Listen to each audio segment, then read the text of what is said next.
فخر موجودات محبوب رب لم یزل غریبوں کے آقا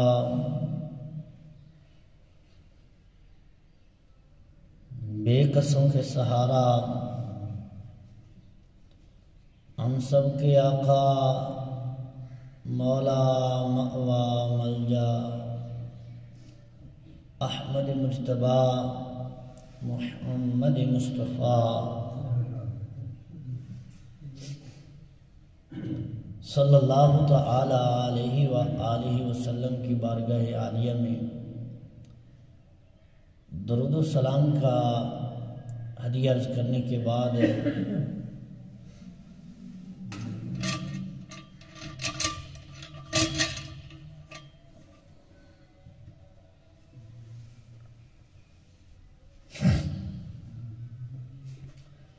حدیث پاک بیان کرتے ہیں حضرت تاجدار صداقت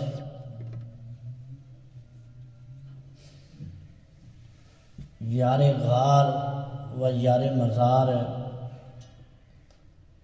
حضرت سیدنا ابو بکر صدیق رضی اللہ تعالی عنہ آپ فرماتے ہیں کہ میں نے سنا رسول اللہ صلی اللہ تعالی علیہ وسلم کو فرماتے ہوئے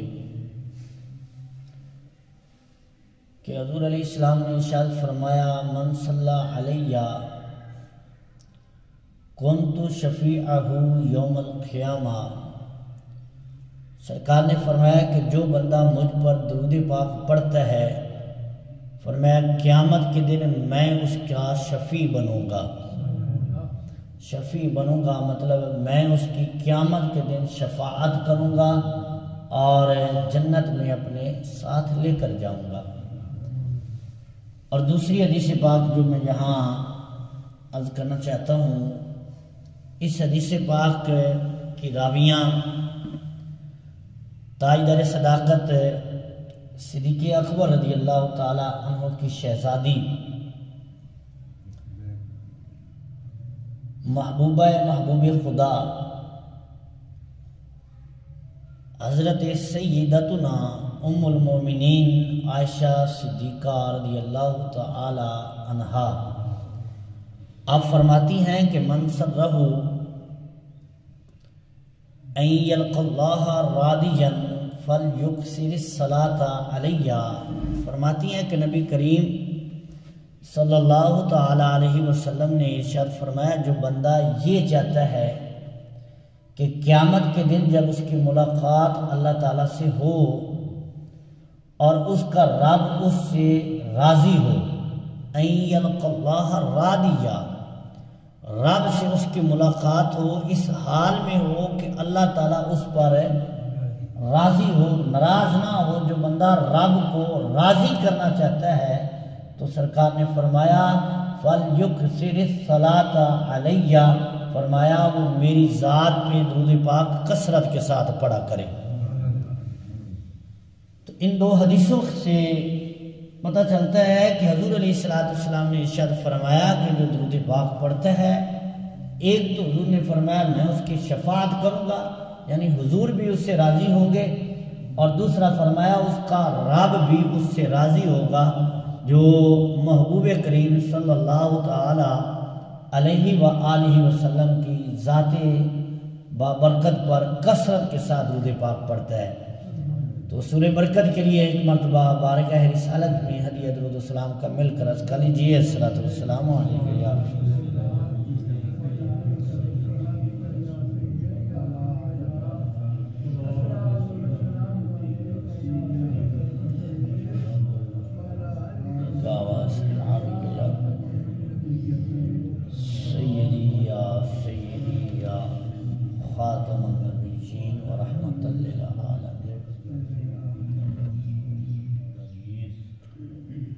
معزز سامعین، بزرگوں اور دوستوں، پچھلے جمعہ پر عرض کیا تھا اور ہمارا موضوع جو شمائل مصطفیٰ صلی اللہ تعالیٰ علیہ وسلم۔ شمائل مصطفیٰ کا مطلب ہے کہ حضور کے حسن کی بات ہے، سرکار کے اعضائے مبارکہ سر کے بالوں سے لے کر قدمین شریفین کے تلوؤں تک حضور علیہ السلام کے حسن کی جو بات بیان کی جاتی ہے اس کو شمائل کہا جاتا ہے۔ تو پچھلے جمعہ سے یہ موضوع ہم نے شروع کیا ہے، اور پچھلے جمعہ پر حضور علیہ السلام کی چشمان اقدس،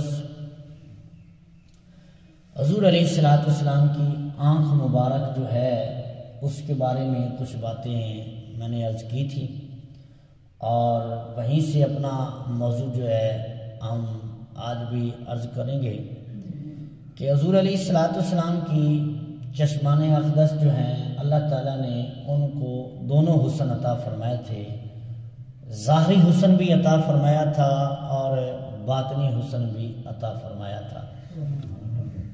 ظاہری حسن تو یہ ہے کہ دیکھنے والے کو حضور کی آنکھیں جو ہیں وہ بڑی ہی خوبصورت لگتی تھی، تو جس نے دیکھی اور جنہوں نے بیان کیا صحابہ کرام علیہ رضوان میں سے، وہ کہتے ہیں کہ حضور علیہ السلام کی آنکھیں جو ہیں وہ بہت ہی زیادہ خوبصورت تھی۔ ادعج العینین کے الفاظ جو ہیں وہ حدیث میں موجود ہیں، اور اشکل کے بھی موجود ہیں۔ ان کا معنی محدثین نے لکھا، کہتے ہیں کہ حضور علیہ السلام کی آنکھیں اتنی خوبصورت تھی کہ جو آنکھ میں سیاہ حصہ ہوتا ہے جس کو پتلی کہتے ہیں کہ وہ بہت ہی زیادہ سیاہ تھا، اور جو آنکھ میں سفید حصہ ہوتا ہے وہ بہت ہی زیادہ سفید تھا۔ تو آنکھ کا سیاہ ہونا اور بڑا ہونا جو ہے یہ آنکھ کا حسن ہے۔ ہاں جی، تو حضور علیہ السلام کی آنکھ مبارک میں اللہ تعالیٰ نے یہ حسن رکھا تھا، اور پھر بعد محدثین نے اور صحابہ کرام علیہ رضوان کی روایات یہ بیان کرتے ہیں کہ حضور علیہ السلام کی آنکھوں میں سرخ ڈورے تھے، یعنی جو سفید حصہ تھا اس میں سرخ رنگ کے ڈورے تھے، اور سرمگی آنکھیں تھیں۔ سرمگی مطلب کہ حضور کی آنکھوں میں سرما لگا ہوا تھا۔ اور حضور علیہ السلام کے ایک صحابی بیان کرتے ہیں، کہتے ہیں کہ میں نے حضور علیہ السلام کی چشمان اقدس آنکھ مبارک کو دیکھا، اور میں نے دیکھا کہ حضور کی آنکھ میں سرما لگا ہوا ہے، حالانکہ حضور نے سرما لگایا نہیں تھا۔ ہاں جی، سرکار کی آنکھ میں قدرتی سرما جو ہے وہ لگا ہوا تھا۔ اور پھر جب ہم حضور علیہ السلام کی ولادت کا تذکرہ پڑھتے ہیں تو اس میں یہ موجود ہے کہ حضور علیہ السلام جب پیدا ہوئے تو ولدہ مختونن مکحولن۔ محدثین نے، علامہ سیوطی رحمۃ اللہ تعالیٰ علیہ جیسے بڑے بڑے محدثین نے اس بات کو لکھا کہ حضور علیہ السلام جب پیدا ہوئے تو آپ کا ختنہ کیا ہوا تھا اور آپ کی آنکھوں میں سرما لگا ہوا تھا۔ ہاں جی، مکحولن یہ حدیث میں موجود ہے کہ حضور علیہ السلام کی جب تشریف آوری ہوئی ہے تو آپ کی آنکھوں میں قدرتی سرما جو ہے وہ پہلے سے لگا ہوا جو ہے وہ موجود تھا۔ جہاں مختون ہونا آپ کی شان ہے وہاں آپ کی مکحول بھی شان ہے، یعنی آپ کی چشمان اقدس میں قدرتی طور پر جو ہے وہ اللہ تعالیٰ کی قدرت سے جو ہے وہ سرما موجود تھا۔ اور احادیث میں آتا ہے کہ حضور علیہ السلام یہ سنت کرنے کے لیے، غلاموں کے لیے سنت بنانے کے لیے، حدیث میں آتا ہے کہ سرکار جب رات کو سوتے تو سرکار علیہ السلام تین سرائیاں جو ہیں وہ سرمے کی اپنی آنکھ مبارک میں جو ہے وہ اس سرمے کو برکت آنکھ سے عطا فرماتے تھے۔ تین بار سرکار علیہ السلام جو ہے دائیں میں اور بائیں دوسری آنکھ میں جو ہے سرکار جو ہے وہ سرما کہ وہ برکت عطا فرماتے تھے، اور سرما اسمد یہ حضور علیہ السلام استعمال فرماتے تھے۔ اور سرکار علیہ السلام نے فرمایا کہ حدیث میں سرکار نے فرمایا کہ اسمد سرما استعمال کیا کرو کیونکہ اس سے بال زیادہ اڑتے ہیں اور نظر تیز ہوتی ہے۔ اب حضور علیہ السلام کی چشمان اقدس میں سرما تو لگا ہوا ہے، لیکن امت کے لیے جو ہے سنت بنانے کے لیے، کہ جس کو اللہ تعالیٰ نے فرمایا لَقَدْ كَانَ لَكُمْ فِي رَسُولِ اللَّهِ أُسْوَةٌ حَسَنَةٌ، ہاں جی اسوہ حسنہ بنانے کے لیے کہ حضور کی زندگی ہمارے لیے بہترین نمونہ ہے، اس کے لیے سرکار علیہ السلام اپنی آنکھ مبارک میں چشمان اقدس میں جو ہے وہ سرمے سے جو ہے وہ سرکار علیہ السلام سرمے کو بھی برکت عطا فرماتے تھے۔ اور پھر دوسری بات یہ ہے کہ حضور علیہ السلام کی چشمان اقدس میں حیا بہت زیادہ تھا۔ روایات میں آتا ہے کہ حضور علیہ السلام جب بازار میں چلتے تھے تو نگاہوں کو جھکا کر چلا کرتے تھے، ادھر ادھر نہیں دیکھتے تھے۔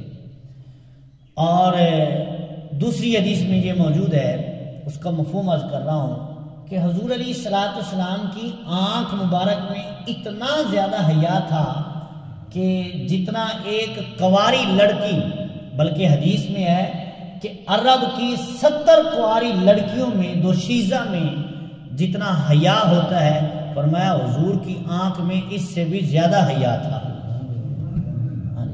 اور حدیث میں کہ حیا ایمان سے ہے، حیا ہے تو ایمان ہے، ایمان ہے تو حیا ہے۔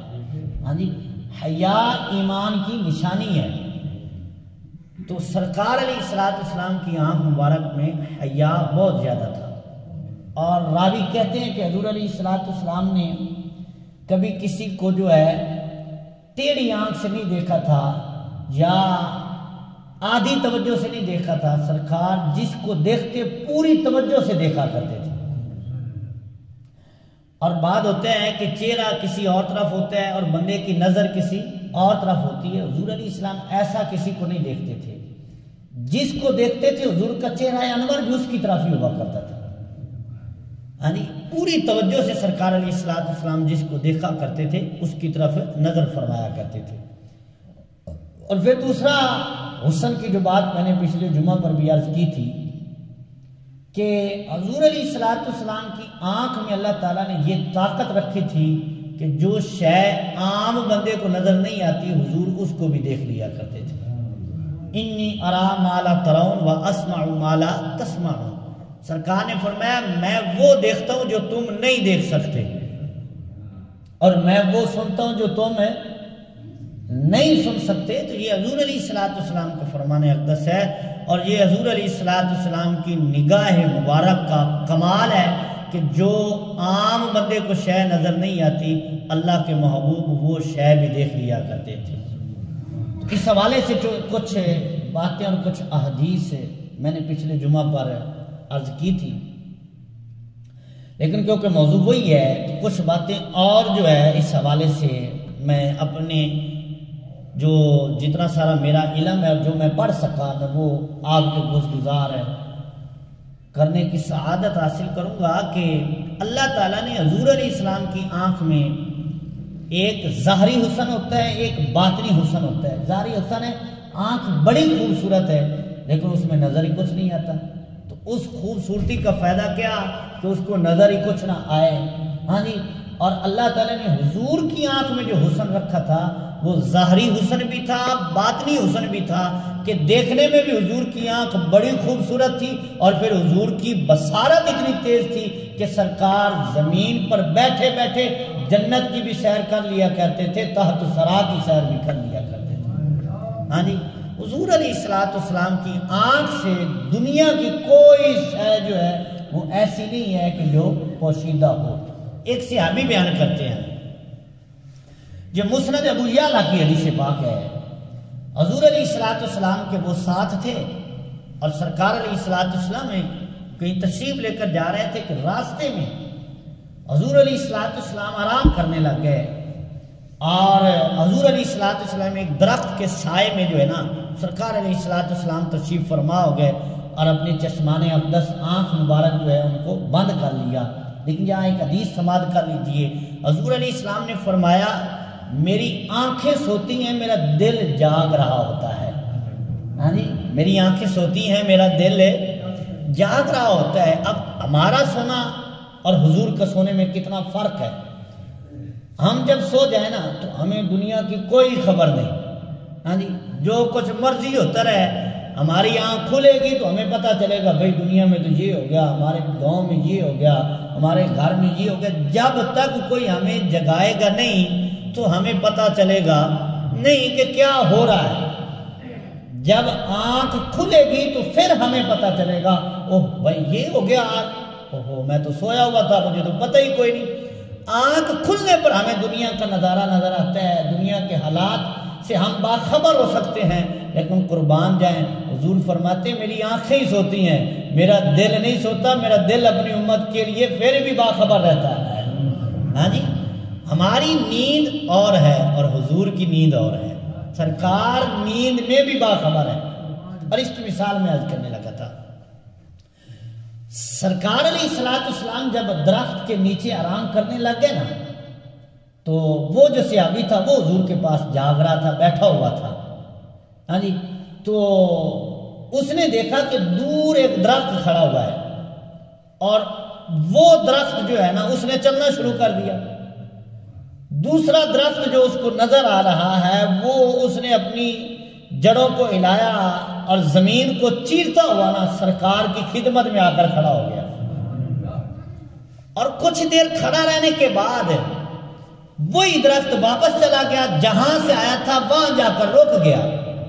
جب وہاں جا کر رکا نا تو حضور علیہ السلام تھوڑی دیر بعد بیدار ہوئے، حضور نے چشمان اقدس کھولی تو وہ صحابی عرض گزار ہوا، عرض کی یا رسول اللہ علیہ السلام آپ آرام کر رہے تھے اور وہ درخت آیا تھا، تھوڑی دیر کھڑا رہا پھر واپس چلا گیا، وہ کیا کرنے آیا تھا؟ وہ درخت کیا کرنے آیا تھا؟ اب صحابی کا سوال سمجھیے، حضور علیہ السلام آرام کر رہے ہیں اور درخت آیا ہے، صحابی نے دیکھا ہے، واپس گیا ہے، صحابی نے دیکھا ہے، حضور تو آرام کر رہے تھے، لیکن قربان جائے ان کے عقیدے پر وہ یہ سمجھتے ہیں کہ ہمیں دیکھ کر بھی نہیں پتا چلتا جو حضور بغیر دیکھے ہی جان جاتے ہیں۔ ہاں جی، یہ حضور کی بصارت ہے کہ سرکار کو پتا ہے۔ ہاں جی، اب صحابی کا یہ سوال کرنا کیا بتاتا ہے؟ اور پھر یہاں ایک اور حدیث پاک سنیے، صحابہ کرام علیہم رضوان ایک سفر پر نکلے، ایک جگہ جا کر خیمے لگائے، پڑاؤ کیا، تو جب پڑاؤ کیا نا تو اس جگہ سے سورہ ملک پڑھنے کی تلاوت ہونے لگ گئی، سورہ ملک پڑھنے کی آواز آنے لگ گئی، سورہ ملک کی تلاوت ہو رہی ہے۔ وہ حیران ہو گئے کہ بندہ تو نظر کوئی نہیں آتا، اور ہم میں سے بھی کوئی بندہ قرآن نہیں پڑھ رہا، یہ کون ہے جو سورہ ملک کی تلاوت کر رہا ہے؟ اب انہوں نے یہ واقعہ دیکھا، سورہ ملک کی آواز بھی سنی، وہاں سے خیمے اٹھائے، سفر سے جب واپس سرکار کی بارگاہ میں حاضر ہوئے نا، حضور علیہ السلام کی بارگاہ میں حاضر ہو کر آ کر عرض کرتے ہیں یا رسول اللہ فلاں جگہ پر ہم نے خیمے لگائے اور وہاں کوئی سورہ ملک جو قرآن پاک کی سورت 29 پارے کی پہلی سورت ہے نا اس کی کوئی بندہ تلاوت کر رہا تھا، اس میں راز کیا ہے؟ اچھا سنی صحابہ کرام نے، حضور تو ساتھ بھی نہیں تھے، ہاں جی، اور خیمے بھی صحابہ کرام نے لگائے، وہاں موجود بھی صحابہ کرام تھے، لیکن آ کر پوچھ حضور سے رہے ہیں کہ یا رسول اللہ وہ جو قرآن کی تلاوت کی آواز آ رہی تھی اس میں راز کیا ہے؟ تو سرکار نے فرمایا وہاں ایک ایسے بندے کی قبر ہے کہ جو اپنی زندگی میں سورہ ملک کی تلاوت کیا کرتا تھا۔ تو تلاوت کرنے کے بعد فوت ہوا تو اللہ تعالیٰ نے اس کو وہ برکت عطا فرما دی کہ مرنے کے بعد قبر میں جا کر بھی وہ قرآن پاک کی تلاوت کر رہا ہے۔ ہاں جی، تو یہ حضور علیہ السلام کی بصارت ہے، اور صحابہ کرام پوچھے حضور سے رہے، تو اس صحابی نے عرض کیا یا رسول اللہ علیہ السلام اس میں راز کیا ہے؟ کیا اس میں حقیقت ہے کہ وہ درخت آیا اور واپس چلا گیا؟ تو حضور علیہ السلام نے فرمایا میرے غلام ہے، جب اس درخت نے مجھے یہاں دیکھا نا تو پھر اس درخت نے اللہ تعالیٰ سے عرض کیا کہ مولا تیرا محبوب آیا، مجھے اجازت دے نا میں جا کر سلام تو عرض کر لوں۔ ہاں جی، میں جا کر سلام تو عرض کر لوں۔ اچھا اب یہاں ایک اور بھی مزے کی بات ہے، حضور علیہ السلام آرام کر رہے ہیں اور وہ درخت اللہ سے کلام کر رہا ہے، ہاں جی، اور سرکار بتا رہے ہیں، قرآن میں آتے نا کہ حضرت سلیمان علیہ السلام کی شان ہے علمنا منطق الطیر، ہم نے حضرت سلیمان علیہ السلام کو پرندوں کی بولیاں سکھائی ہیں۔ یہ تو اللہ کے نبی حضرت سلیمان علیہ السلام کی شان ہے کہ ان کو پرندوں کی بولیاں آتی ہیں، لیکن تیرے اور میرے آقا کی شان یہ کہ حضور درختوں کی بولیاں بھی جانتے ہیں۔ ہاں جی، پرندوں میں زبان تو ہے، اگرچہ وہ ایسی زبان نہیں ہے کہ جس کی ہمیں سمجھ آئے، ہاں جی، کچھ نہ کچھ تو وہ بولتے ہیں نا، تو اللہ کے نبی کو ان کی بولیاں آتی ہیں، اور ہمارے آقا تو وہ ہیں کہ جن میں زبان نہیں، حضور ان کی بھی بولیاں جانتے ہیں۔ ہاں جی، سرکار ان کی بھی بولیاں جانتے ہیں۔ درخت نے اللہ تعالیٰ کی بارگاہ میں عرض کیا، سرکار بتا رہے ہیں، اور پھر حضور نے فرمایا کہ جب اس نے مجھے دیکھا، اللہ کی بارگاہ میں عرض کیا کہ مولا تیرا محبوب آیا ہے، اجازت دے میں سلام نہ عرض کر لوں، تو سرکار نے فرمایا اللہ تعالیٰ نے اجازت دی، اور یہ اجازت لے کر میری بارگاہ میں یہاں سلام عرض کرنے کے لیے آیا تھا۔ اللہ اکبر۔ یہ حضور علیہ السلام کی نگاہ مبارک کا باطنی حسن ہے کہ جو دیکھنے والوں کو بھی نظر نہیں آتا، حضور وہ بھی جانتے ہیں۔ اور پھر مسلم شریف کے ایک حدیث پاک سماعت کیجئے، اور یہ مشکات شریف میں بھی صفحہ نمبر 536 پر موجود ہے، اور مسلم شریف کی پہلی جلد میں موجود ہے، اور صفحہ نمبر 443 ہے۔ حضرت ابو سعید رضی اللہ تعالیٰ عنہ صحابی رسول ہیں، یہ اس حدیث کے راوی ہیں۔ کہتے کہ ہم حضور علیہ السلام کے ساتھ ایک لشکر میں نکلے، اور وادی اسفان کی جگہ پر جو ہے وہاں جا کر ڈیرا لگا لیا، اور جس سے لڑنے کے لیے، جس قبیلے سے یا جس بستی والوں سے لڑنے کے لیے گئے تھے، وہ گھر سے نکلے ہی نہیں ہیں۔ تو حضور علیہ السلام کے ساتھ ہم نے کتنے دن ہی وہاں پڑاؤ ڈالا، اور کتنے دن ہی وہاں رہے، تو صحابہ کرام اور لوگ جو تھے انہوں نے آپس میں چہم گوئیاں کرنی شروع کر دی، اور آپس میں کہنے لگے یار ہم تو یہاں کتنے دن ہو گئے ٹھہرے ہوئے، اور ہمارے گھر جو ہیں وہ خالی ہیں، ہمیں گھر کا خطرہ ہے کہ گھر میں کوئی ہے ہی نہیں، گھر کی حفاظت کرنے والا کوئی نہیں، ہم تو یہاں بیٹھے ہوئے ہیں، گھر کا خیال کرنے والا کوئی ہے نہیں، ہم تو یہاں ہیں، کتنے دن ہو گئے اور ہماری لڑائی بھی نہیں ہوئی، جہاد بھی نہیں ہوا، اور کتنے دن ہی یہاں ہم ٹھہرے ہوئے ہیں۔ تو حضور علیہ السلام کی بارگاہ میں جب یہ بات پہنچی نا، تو حضور علیہ السلام نے ان سے مخاطب ہو کر سرکار علیہ السلام نے ان سے خطاب فرمایا۔ حضور علیہ السلام نے فرمایا تمہیں اپنے گھروں کا ڈر ہے؟ تو حضور نے فرمایا میں دیکھ رہا ہوں، غور سے سنا جی حدیث پاک۔ حضور علیہ السلام نے فرمایا میں دیکھ رہا ہوں، اللہ تعالیٰ نے مدینہ شریف کی ہر گلی، مدینہ شریف کے ہر راستے پر دو فرشتے جو ہیں وہ مقرر کر دیے ہیں، اور وہ فرشتے تمہارے گھروں کا بھی خیال کر رہے ہیں، مدینہ شریف کی حفاظت بھی کر رہے ہیں۔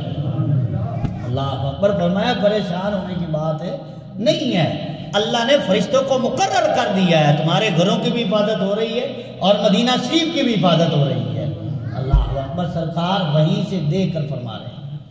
ہاں جی، اور یہ حضور علیہ السلام کی میں نگاہ کی بات کر رہا تھا کہ اللہ تعالیٰ نے ظاہری حسن حضور کی آنکھ مبارک میں رکھا ہے کہ حضور علیہ السلام وہ دیکھتے ہیں جو عام کو نظر نہیں آتا۔ اور پھر دیکھیے حضرت بلال رضی اللہ تعالیٰ عنہ ایک لشکر سے واپس تشریف لا رہے تھے، سرکار علیہ السلام رات کافی گزر گئی، سرکار نے فرمایا یہاں آرام کرتے ہیں، اور حضور نے فرمایا حضرت بلال کو کہ جب فجر کا وقت ہو نا تو ہمیں اٹھا دینا، جب فجر کا وقت ہو، یہ مسلم شریف کے حدیث پاک ہے، جب فجر کا وقت ہو تو ہمیں اٹھا دینا۔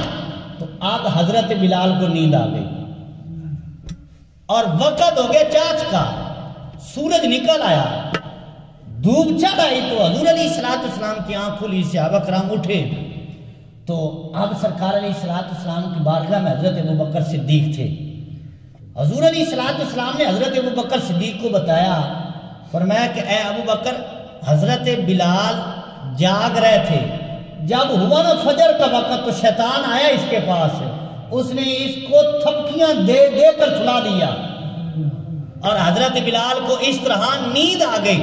اب حضرت ابوبکر صدیق پتہ کیا فرماتے ہیں؟ حضرت صدیق اکبر رضی اللہ تعالیٰ عنہ فرماتے ہیں کہ جس طرح سرکار نے پہلے مجھے خبر دی اب آئے حضرت بلال، تو ہم نے حضرت بلال سے پوچھا کہ کیا ہوا تھا؟ سرکار نے جیسے پہلے بتایا تھا حضرت بلال نے آ کر وہی خبر دی ہے کہ میرے پاس کوئی آیا، میں تو جاگ رہا تھا، اس نے آ کر مجھے سلا دیا تھا۔ اللہ اکبر۔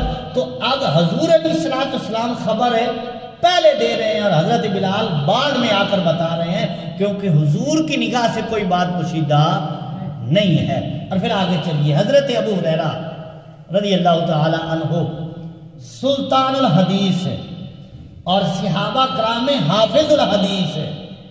سب سے زیادہ حدیثیں جن کو یاد ہے ان کا نام جو ہے وہ حضرت ابو ہریرہ رضی اللہ تعالی عنہ ہیں۔ آپ کی ذات گرامی بڑے مبارک صحابی ہیں، ہاں جی، اور اصحاب صفہ میں جو ہے سب سے زیادہ بلند مقام پانے والے بھی حضرت ابو ہریرہ اور مشہور صحابی ہیں۔ تو میں آپ کو بات عرض کرنے لگا تھا کہ حضرت ابو ہریرہ رضی اللہ تعالیٰ عنہ فرماتے ہیں کہ مال غنیمت آیا، اور جب مال غنیمت آیا نا تو حضور علیہ السلام نے میری ڈیوٹی لگائی کہ رات کو اس مال کی تو نے حفاظت کرنی ہے۔ تو حضرت ابو ہریرہ رضی اللہ تعالیٰ عنہ فرماتے ہیں کہ میں حفاظت کر رہا تھا، جاگ رہا تھا، کیونکہ حضور نے ڈیوٹی جو لگائی تھی۔ کہتے رات کو جب وقت گزرا نا، آدھی رات گزری، تو ایک شخص آ گیا اور اس نے آ کر گندم جو ہے وہ مال غنیمت جو ہے اس کو بوری میں بھرنا شروع کر دیا۔ تو میں نے اس کو پکڑ لیا اور میں نے پکڑ کر کہا کہ میں تجھے نا سرکار علیہ السلام کی بارگاہ میں لے کر جاؤں گا، تو چوری کرنے آیا، چور ہے۔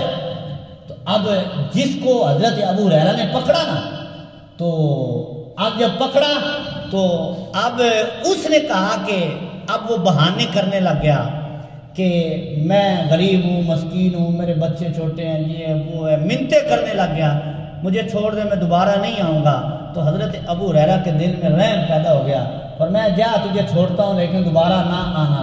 اب یہ واقعہ ہوا رات کو، سنیے ذرا، یہ واقعہ ہوا رات کو، بخاری شریف کی حدیث سے واقع ہے، رات کو واقعہ ہوا۔ حضرت ابو ہریرہ نے چور پکڑا، پھر چھوڑ دیا۔ فجر کی نماز حضور کے پیچھے آ کر پڑھی، نماز پڑھ کر اس سے پہلے کہ حضرت ابو ہریرہ کچھ بات عرض کرتے، سرکار نے فرمایا ابو ہریرہ ذرا بتا تو صحیح، اور وہ رات والے چور کا کیا بنا؟ اللہ اکبر۔ دیکھا حضرت ابو ہریرہ نے ہے، جو غور کرنے والی بات ہے، ہاں جی، یہ حضور کی نگاہ کا عالم ہے۔ ہاں جی، دیکھا حضرت ابو ہریرہ نے ہے، پکڑا حضرت ابو ہریرہ نے ہے، چھوڑا حضرت ابو ہریرہ نے ہے، اور سرکار آرام بھی کر رہے ہیں اپنے کاشانہ اقدس میں، اور حضرت ابو ہریرہ کو دیکھ بھی رہے ہیں۔ ہاں جی، اچھا، اب حضرت ابو ہریرہ نے ساری بات سنائی تو آگے سرکار نے پتہ کیا فرمایا؟ تو حضور علیہ السلام نے فرمایا ابو ہریرہ اس نے رات کو پھر آنا ہے، وہ رات کو پھر آئے گا۔ تو حضرت ابو ہریرہ کہتے ہیں پہلے تو آنا تھا یا نہیں آنا تھا، مجھے اب یقین ہو گیا کہ جب حضور نے فرما دیا تو پھر آئے گا ضرور، کیونکہ حضور کی زبان سے نکلی ہوئی بات جو ہے وہ جھوٹی نہیں ہو سکتی۔ تو حضرت ابو ہریرہ پہلے سے زیادہ چکنا ہو گئے کہ میں نے آج اس کو ضرور پکڑنا ہے۔ اگلی رات ہوئی تو پھر وہ آ گیا، ہاں جی، جب آیا تو پھر حضرت ابو ہریرہ نے پکڑ لیا رضی اللہ تعالیٰ عنہ، فرمایا آج تو میں تجھے لے کر ہی جاؤں گا۔ تو اس نے پھر وہی منتیں شروع کر دی، اور صحابہ کرام کی شان اللہ نے قرآن میں بیان کی، اور حما بینہم، ہاں جی، یہ بڑے ہی نرم دل ہوتے ہیں، ہاں جی۔ تو حضرت ابو ہریرہ کو پھر رحم آ گیا، فرمایا جا چھوڑتا ہوں، دوبارہ نہ آنا۔ فجر کی نماز حضور کے پیچھے پڑی تو سرکار نے پھر پوچھا ابو ہریرہ رات والے چور کا کیا بنا؟ تو پھر بات آج کہ حضور مجھے رحم آ گیا، وہ رونے لگ گیا تو میں نے چھوڑ دیا۔ سرکار نے فرمایا پھر آئے گا، کیونکہ حضور دیکھ رہے تھے کہ آ کون رہا ہے، ہاں جی۔ اچھا، اب جب تیسری رات ہوئی نا تو وہ پھر آ گیا، تو حضرت ابو ہریرہ نے پھر پکڑ لیا، فرمایا آج میں تجھے نہیں چھوڑنے والا، آج تو بچ کے نہیں جائے گا۔ تو اس نے کہا اے ابو ہریرہ ایسا کر، مجھ سے ایک سودا کر لے۔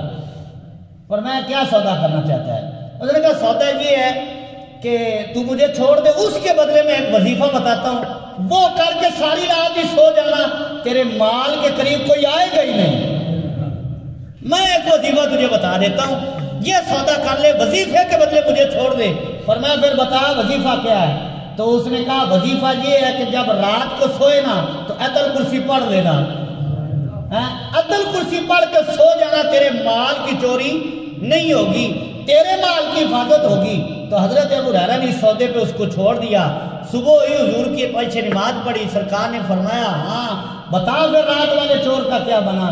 تو حضرت ابو ہریرہ رضی اللہ تعالیٰ عنہ نے عرض کی یا رسول اللہ اس نے مجھ سے کر لیا ہے سودا, تو میں نے اس سودے پہ چھوڑ دیا ہے. تو سرکار نے فرمایا پھر بتا سودا کیا کیا ہے. تو حضرت ابو ہریرہ نے عرض کی یا رسول اللہ اس نے مجھے ایک وظیفہ بتا دیا ہے کہ یہ کر لو اور پھر سو جانا, تمہارے مال کی چوری نہیں ہوگی, کوئی چور نہیں آئے گا قریب. تو حضرت ابو ہریرہ نے بتایا یا رسول اللہ اس نے آیت الکرسی کا وظیفہ بتایا ہے. اب سنیے حضور نے کیا فرمایا. سرکار نے فرمایا اس نے جو بات کی ہے وہ سچی ہے.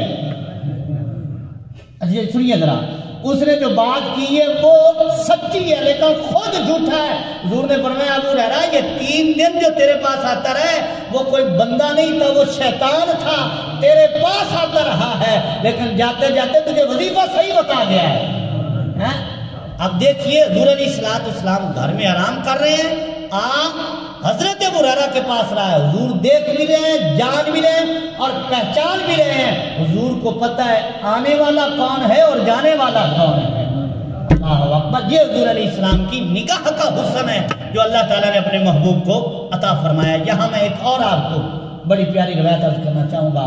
حضرت ابو قباس رضی اللہ تعالیٰ عنہ, یہ حدیث پاک علامہ جلال الدین سیوطی رحمۃ اللہ تعالیٰ علیہ الخصائص الکبریٰ میں لکھتے ہیں. آپ خود اپنا واقعہ بیان کرتے ہیں. کہتے ہیں اسلام لانے سے پہلے جب میں نے اسلام قبول نہیں کیا تھا تو جب بدر کا موقع ہوا نا, جس جنگ کو غزوہ فرقان بھی کہا گیا ہے, حق و باطل میں فرق کرنے والا پہلا غزوہ مسلمانوں کا کفار سے جس میں اللہ تعالیٰ نے ان کو فتح عطا فرمائی, وہ غزوہ بدر ہے. اس میں جو صحابہ کرام شامل ہوئے وہ باقی دیگر صحابہ کرام سے افضل ہیں, جو 313 حضور کے ساتھ جو ہے وہ سب کچھ قربان کرنے کے لیے تیار ہو کر نکل پڑے. تو حضرت ابو قباس کہتے ہیں کہ وہ جو بدر کا موقع آیا تو میں اس دن جو ہے وہ کافروں کی طرف لڑنے آیا تھا, یعنی میں کافروں کی طرف سے آیا تھا اور مسلمانوں سے لڑنے کے لیے میں کافروں کا مجھے جو ہے وہ سپہ سالار یا ان کا فوجی بن کر آیا. تو کہتے جب ہم آمنے سامنے ہوئے نا تو میں نے مسلمانوں کی تعداد دیکھی تو میرے دل میں ایک خیال آیا. میں نے دل میں سوچا کہ یہ تو تھوڑے سے ہیں, یہ تو زیادہ ہے نہیں, اور کہتے ہیں کہ ہمیں تو ان سے لڑنے کی ضرورت ہی نہیں ہے, ہم رسیاں اکٹھی کریں, ہم تو اتنے تھوڑے سے, ہم تو باندھ کر ان کو لے کر جائیں گے. اور پھر حضرت ابو قباس کہتے ہیں پھر ہوئی جنگ ہے اور پھر اللہ تعالیٰ نے کی مسلمانوں کی مدد ہے. تو اب جب اللہ تبارک و تعالیٰ نے مسلمانوں کی مدد کی, کافر گئے بھاگ, 70 ہوئے قیدی اور 70 گئے مارے اور باقی سارے جو ہیں وہ تھے بھاگ گئے. تو حضرت ابو قباس کہتے جب ہم بھاگ رہے تھے نا تو جو کفار کے بڑے بڑے پہلوان تھے وہ میرے سے بھی آگے تھے, بھاگنے میں وہ مجھ سے بھی آگے تھے. تو حضرت ابو قباس رضی اللہ تعالیٰ عنہ کہتے ہیں کہ جب ہم بھاگ رہے تھے نا تو میرے دل میں ایک خیال آیا, اور خیال یہ تھا کہ آج ان کو کیا ہوا ہے کہ یہ سارے آج عورتوں کی طرح بزدل ہو کر کیوں بھاگ رہے ہیں. آج ان کو کیا ہو گئے, بڑے بڑے پہلوان اور بڑے بڑے جو جنگجو آج بزدل عورتوں کی طرح بھاگ رہے ہیں, ان کو ہو کیا گیا ہے. کہتے ہیں یہ خیال میرے دل میں پیدا ہوا. کہتے پھر میں وہاں سے واپس چلا گیا, میں بھی بھاگ گیا اور بچ گیا. گھر پہنچا, میں نے گھر میں کسی کو یہ بات نہیں بتائی, نہ اولاد کو, نہ بیوی کو, نہ بچوں کو, نہ دوستوں کو, نہ ہی کسی رشتہ دار کو. کہتے ہیں کہ دل کا راز تھا, دل میں ہی تھا, دل کی بات تھی, دل میں تھی, میں نے کبھی کسی سے یہ راز کھولا نہیں تھا. پھر اسلام کو اللہ تعالیٰ نے غلبہ عطا فرمایا, غزوہ خندق ہوا, پھر غزوہ حنین ہوا. اس طرح مسلمانوں کو غلبہ حاصل ہوتا گیا کہ مکہ بھی فتح ہو گیا. تو پھر میرے دل میں بھی اسلام کا غلبہ ہو گیا, میں بھی مائل ہو گیا. میں نے کہا ابو قباس صاحب چھوڑ, چل کلمہ پڑھ لیتے ہیں. کہتے جب اسلام کی طرف میں مائل ہوا, میرے دل میں بھی اسلام کا شوق پیدا ہو گیا, تو میں نے کہا ابو قباس چل نہ, پھر اب کلمہ پڑھتے ہیں.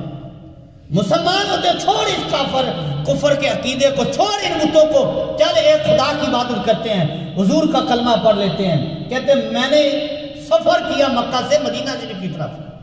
کہتے اب جب مکہ شریف سے میں نکلا اور مدینہ شریف میں جا کر پہنچا تو میں حضور علیہ السلام کی خدمت میں جا کر جب حاضر ہوا تو میں نے جا کر سرکار کی بارگاہ میں سلام عرض کیا۔ اب جب حضرت ابو قباس کہتے ہیں کہ میں نے حضور علیہ السلام کو سلام کیا، سرکار نے میرے سلام کا بھی جواب نہیں دیا، پہلے مجھے ایک شیشہ دکھایا۔ اب وہ آپ کو بات یاد ہے کہ حضرت ابو قباس کہتے ہیں کہ میرے دل میں خیال تھا، وہ بات میں نے کسی سے کی نہیں، گھر میں رشتہ داروں سے، اولاد میں، بچوں سے کسی کو کوئی بات نہیں بتائی، کہتے دل کی بات تھی، دل میں تھی، لیکن جب میں کلمہ پڑھنے کے لیے حضور کے قدموں میں حاضر ہوتا ہوں، میں نے جا کر سلام عرض کیا تو سرکار نے پہلے مجھے فرمایا اور تو وہی ہے نا جو بدر کے دن بھاگ بھی رہا تھا اور دل میں بات سوچ بھی رہا تھا۔ کہتے میرے دل کا خیال تھا لیکن حضور دل کی بات بھی جان گئے، تو کہتے ہیں میں نے عرض کی یا رسول اللہ مجھے کلمہ پڑھائیے، اور میرا وجدان یہ کہتا ہے کہ حضرت ابو قباس نے کہا ہوگا کہ جو نبی غیروں کے دلوں کو اتنا جانتے ہیں، جب کوئی ان کو ہو جاتا ہوگا حضور پھر ان کی کتنی خبر رکھتے ہوں گے، سرکار اپنوں کی کتنی خبر رکھتے ہوں گے۔ ہاں جی، یہ حضور علیہ السلام کی نگاہ فیض کا کرم ہے کہ سرکار علیہ السلام دل میں جو خیال پیدا ہوتا ہے حضور اس خیال کو بھی جان جاتے ہیں۔ یہ اللہ تعالیٰ نے حضور علیہ السلام کی نگاہ کا ظاہری اور باطنی حسن رکھا ہے کہ جس کی اللہ تعالیٰ نے کوئی حد نہیں رکھی، سارے پردے اٹھا کر اللہ تعالیٰ نے اپنے محبوب کو سارا علم عطا فرما دیا ہے۔ اور اس کی مثال دیکھیے، یہ مسلم شریف کی حدیث پاک ہے اور صفحہ نمبر 390 ہے۔ حضور علیہ السلام نے ارشاد فرمایا ان اللہ تعالی زوالی الارض فرأیت مشارقہا و مغاربہا، فرمایا اللہ تعالیٰ نے میرے لیے ساری زمین کے پردے اٹھا دیے، فرأیت مشارقہا و مغاربہا، فرمایا میں جہاں بیٹھ کر مشرق بھی دیکھ رہا ہوں مغرب بھی دیکھ رہا ہوں۔ ہاں جی، حضور علیہ السلام کی نگاہ سے اللہ تعالیٰ نے سارے پردے اٹھا دیے ہیں۔ اور یہاں قرآن اگر پڑھیں تو قرآن میں آتا ہے اللہ تعالیٰ نے حضرت ابراہیم علیہ السلام کو یہ معراج عطا فرمائی کہ کذالک نری ابراہیم ملکوت السماوات والارض، فرمایا کہ ہم نے اپنے بندے ابراہیم علیہ السلام کو ملکوت، زمین آسمان کے ملکوت، یعنی جو چیز بھی زمین میں ہے اور جو چیز آسمان میں ہے، ہم نے ابراہیم علیہ السلام کو زمین پر کھڑے ہوئے جو ہے آسمانوں کی بھی سیر کرا دی اور زمینوں کی بھی سیر کرا دی۔ تو یہ تو حضرت ابراہیم علیہ السلام کا نگاہ کا عالم ہے کہ وہ نگاہ اٹھائیں تو ساتوں آسمان دیکھ لیں، نگاہ کو جھکائیں تو ساتوں زمینیں دیکھ لیں۔ یہ تو حضرت ابراہیم علیہ السلام کی نگاہ کا عالم ہے۔ ہمارے آقا تو ابراہیم علیہ السلام کے بھی نبی ہے نا، ہاں جی، پھر حضور علیہ السلام کی نگاہ کا عالم ہے کیا ہوگا۔ اور پھر جہاں دوسری حدیث پاک حضور علیہ السلام نے ارشاد فرمایا ان اللہ قد رفع لی الدنیا فانا انظر الیہا والی ما هو قائن فیہا الی یوم القیامہ کانما انظر الی کفی ہذہ او کما قال، حضور علیہ السلام نے فرمایا اللہ تعالیٰ نے سارے پردے جو ہیں وہ دنیا کے میرے لیے اٹھا دیے ہیں، فانا انظر الیہا الی یوم القیامہ ما ہوا قائن، فرمایا قیامت تک جو ہونے والا ہے میں اس کو ابھی دیکھ رہا ہوں، فرمایا میں ابھی دیکھ رہا ہوں، ساری دنیا کو دیکھ رہا ہوں اور قیامت تک جو ہوگا میں اس کو بھی دیکھ رہا ہوں۔ اور سرکار نے فرمایا کأنما انظر الی کفی ہذہ، حضور نے فرمایا جس طرح میں اپنی ہتھیلی کو دیکھ رہا ہوں، فرمایا جس طرح بندے کو اپنی ہتھیلی نظر آتی ہے، سرکار نے فرمایا اللہ نے ساری دنیا کو میرے لیے ہتھیلی کی طرح کر دیا ہے، جس طرح بندہ اپنا ہاتھ دیکھتا ہے میں ساری دنیا کو ہاتھ کی طرح ہی دیکھ رہا ہوں۔ ہاں جی، یہ حضور کی نگاہ کا عالم ہے، ساری دنیا۔ اور پھر ایک دن حضور علیہ السلام نے ارشاد فرمایا، مسلم شریف کے حدیث پاک کے صفحہ نمبر 250 سے دوسری جلد ہے، حضور علیہ السلام نے ارشاد فرمایا انی واللہ لانظر الی حوضی الان، یہ حوض کوثر، انا اعطیناک الکوثر، جو اللہ تعالیٰ نے اپنے محبوب کو شان عطا فرمائی ہے، حوض کوثر اللہ نے اپنے محبوب کو عطا فرمایا ہے. یہ حوض کوثر جو ہے وہ بہت بڑا ہے اور یہ جنت کے میں جو بنایا گیا ہے، جنت کے قریب بنایا گیا. قیامت کے دن میدان محشر میں لوگ اس سے پانی پئیں گے. اور سرکار نے فرمایا اللہ کی عزت کی قسم میں یہاں بیٹھ کر اب اپنا حوض کوثر اپنی نگاہ سے دیکھ رہا ہوں. ہاں جی، حوض کوثر سرکار فرماتے ہیں میں دیکھ رہا ہوں. تو حوض کوثر تو حضور سے پوشیدہ کوئی نہیں ہے. ہاں جی، دنیا کی کوئی شے حضور سے پوشیدہ نہیں ہے، کیونکہ اللہ تعالیٰ نے اپنے محبوب کو یہ بصارت، یہ نگاہ کا حسن عطا فرمایا ہے کہ اللہ تعالیٰ نے ساری کائنات کو حضور علیہ السلام کے لیے ہتھیلی کی مثل بنا دیا ہے. جس طرح ایک عام بندہ اپنی ہتھیلی دیکھتا ہے، حضور علیہ السلام ساری کائنات کو اپنی ہتھیلی کی طرح جو ہے وہ دیکھ رہے ہیں. اور پھر یہاں الریاض النظرہ کی ایک حدیث پاک ہے، میں آپ کو کچھ گزار کروں گا، اور اس سے آپ اور ہم یہ سمجھ سکتے ہیں کہ اللہ تعالیٰ نے محبوب کریم علیہ السلام کے غلاموں کو یہ شان عطا فرمائی ہے، تو پھر حضور کی شان تو پھر حضور کی شان ہے نا. ہاں جی، حضرت علی پاک رضی اللہ تعالیٰ عنہ شیر خدا کرم اللہ وجہہ الکریم، آپ فرماتے ہیں کہ زمانہ تھا حضرت فاروق اعظم رضی اللہ تعالیٰ عنہ کی خلافت کا، دوسرے خلیفہ امیر المومنین غیث المنافقین حضرت عمر فاروق رضی اللہ تعالیٰ عنہ، آپ کا جو خلافت کا زمانہ گزر ہے. فرماتے ایک رات میں سویا اور میں کیا دیکھتا ہوں کہ فجر کی نماز ہو رہی ہے، میں حضور کے پیچھے کھڑے ہو کر نماز ادا کر رہا ہوں. اور فرماتے یہ میں نے خواب دیکھا. اور پھر فرماتے حضور کے پیچھے میں نے نماز ادا کی، اور نماز ادا کرنے کے بعد سرکار نے جب سلام پھیرا، اور سرکار کی عادت مبارک تھی کہ سرکار نماز کا سلام پھیر کر نماز ادا کر کے فوراً اپنا چہرہ مبارک جو ہے وہ صحابہ کرام کی طرف کر لیا کرتے تھے. غلاموں کی طرف چہرہ مبارک جو ہے وہ کر لیا کرتے تھے، بہت جلدی کرتے تھے. اس میں بڑی جلدی سرکار فرماتے تھے، فوراً اپنا چہرہ مبارک جو ہے صحابہ کرام کی طرف کرتے تھے. اب حضرت علی پاک رضی اللہ تعالیٰ فرماتے کہ میں نے حضور کے پیچھے خواب میں نماز پڑھی اور حضور نے اپنا چہرہ مبارک جو ہے وہ ہماری طرف کر لیا. اور جب سرکار نے چہرہ مبارک پھیرا نا، ایک غلام نے ایک کھجوروں کا ٹوکرا جو ہے وہ حضور کی بارگاہ میں تحفہ پیش کیا. اور سرکار تحفہ قبول فرماتے تھے، صدقہ سرکار قبول نہیں فرماتے تھے، تحفہ قبول فرماتے تھے. یہ حضرت سلمان فارسی کے جو احوال پڑھے تو اس میں بھی یہ بات ہے موجود ہے. تو انہوں نے تحفہ کھجوروں کا پیش کیا، تو حضور علیہ السلام نے قبول کر لیا. اور سرکار علیہ السلام نے اس ٹوکرے سے ایک کھجور اٹھائی اور اس کے 2 ٹکڑے کیے اور اس سے گٹھلی نکال لی. گٹھلی نکال کر سرکار علیہ السلام نے حضرت علی پاک رضی اللہ تعالیٰ عنہ سے فرمایا کہ ذرا میرے قریب آنا. یہ آپ خود بیان کرتے ہیں کہ سرکار نے فرمایا کہ اے علی ذرا میرے قریب آ. تو حضرت علی رضی اللہ تعالیٰ عنہ کہتے کہ میں حضور کے قریب ہوا. جب میں سرکار کے قریب ہوا تو سرکار علیہ السلام نے فرمایا اپنا منہ کھول، اپنا منہ کھول. تو حضرت علی پاک رضی اللہ تعالیٰ عنہ فرماتے میں نے منہ کھولا تو حضور نے اپنے دستے مبارک سے وہ کھجور جو ہے وہ مجھے عطا فرما دی. اور یہ یاد رکھیں اللہ تعالیٰ کا فضل ہو، حضور کی نگاہ رحمت ہو، سرکار جس کے خواب میں تشریف لائیں حضور ہی تشریف لاتے ہیں. سرکار نے فرمایا من رآنی فی المنام فقد رأى الحق، فرمایا جس نے مجھے خواب میں دیکھا اس نے مجھے ہی دیکھا. کیوں کہ فرمایا شیطان میری مثل جو ہے وہ کسی کے خواب میں بن کر آ سکتا نہیں ہے. فرمایا جس نے مجھے دیکھا اس نے مجھے ہی دیکھا. اور پھر دوسری بات محدثین نے یہاں بحث کی ہے، کہتے ہیں جس نے حضور کو خواب میں دیکھا اس نے حضور کو ہی دیکھا.